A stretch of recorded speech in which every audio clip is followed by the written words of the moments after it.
حضور علیہ السلام نے ایک جملہ ارشاد فرمایا، صدق و تمانیت اتنا جامع کلمہ ہے جس میں بہت کچھ آ جاتا ہے۔ صدق سچائی باطن کی تمانیت کا سبب اور ذریعہ ہے، باطنی سکون کا ذریعہ ہے۔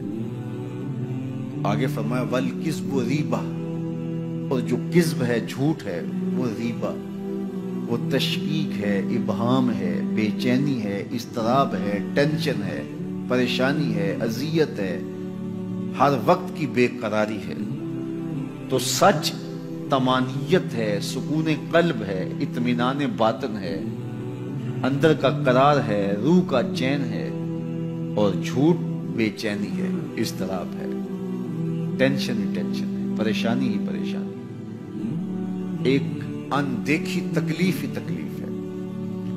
تو اس لیے ہمیں ریبہ، اس بے چینی سے بچنے کی کوشش کرنی چاہیے، اور طمانیت کا نور جو زندگی کا حقیقی اجالا ہے اس کو حاصل کرنے کے لیے ہمیں اپنی زبان کو ہمیشہ سچ سے ہی آشنا کرنا ہوگا۔ ہمارا رویہ اتنا خوبصورت ہو کہ لوگوں کو یقین ہو کہ یہ بندہ سچ کے علاوہ نہیں بولتا۔ حضور علیہ السلام سے پوچھا گیا کہ مومن بزدل ہو سکتا ہے؟ فرمایا نہیں، مومن بہادر ہوتا ہے، لیکن ہو سکتا ہے اس سے کبھی بزدلی بھی صادر ہو جائے۔ پھر پوچھا گیا کہ مومن بخیل ہو سکتا ہے؟ کہا نہیں، مومن سخی ہوتا ہے، لیکن ہو سکتا ہے کبھی اس سے بخل بھی صادر ہو جائے۔ تیسرا سوال کیا گیا، کیا مومن جھوٹا ہو سکتا ہے؟ فرمایا جھوٹا نہیں ہو سکتا، یہ پکی بات ہے، مومن جھوٹا نہیں ہو سکتا۔ ایک حدیث پاک میں آتا ہے جب کوئی شخص جھوٹ بولتا ہے تو اس کے منہ سے بدبو نکلتی ہے، جس کو عام لوگ تو نہیں سونگھ سکتے، لیکن اللہ کے رحمت کے فرشتے سونگھتے ہیں، اور وہ 1 میل دور ہٹ جاتے ہیں۔ اگر وہ دوبارہ جھوٹ بولتا ہے تو پھر اس کے منہ سے بدبو نکلتی ہے، 1 میل اور پیچھے ہٹ جاتا ہے۔ اور ہم اگر جھوٹ بولتے رہیں تو رحمت کے فرشتے ہم سے پیچھے ہٹتے رہتے ہیں، ہٹتے رہتے ہیں، ہٹتے رہتے ہیں۔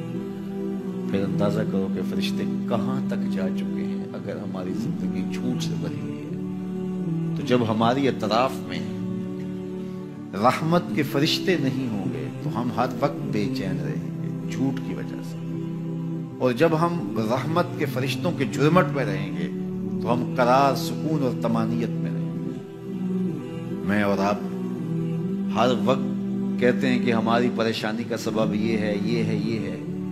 وہ سبب ہوں گے جو ہم سمجھتے ہیں، لیکن ہماری پریشانیوں کا بہت بڑا سبب ہمارا جھوٹ بولنا ہے، قرار قلب کا نصیب نہ ہونا، طمانیت باطن کا نہ ملنا، ہر وقت ٹینشن ہی رہنا، پریشانیاں ہی رہنا، اذیتوں میں مبتلا رہنا، بے چین رہنا، بے قرار رہنا، دکھوں میں مبتلا رہنا، حالات کی تلخیاں، سنگینیاں کبھی دور ہی نہ ہوں۔ اس کا سبب یہ ہے کہ ہماری زندگی میں جھوٹ ہے، اور اگر ہماری زندگی میں سچ ہے تو ہمیں قرار باطن کیوں نصیب نہیں ہوگا؟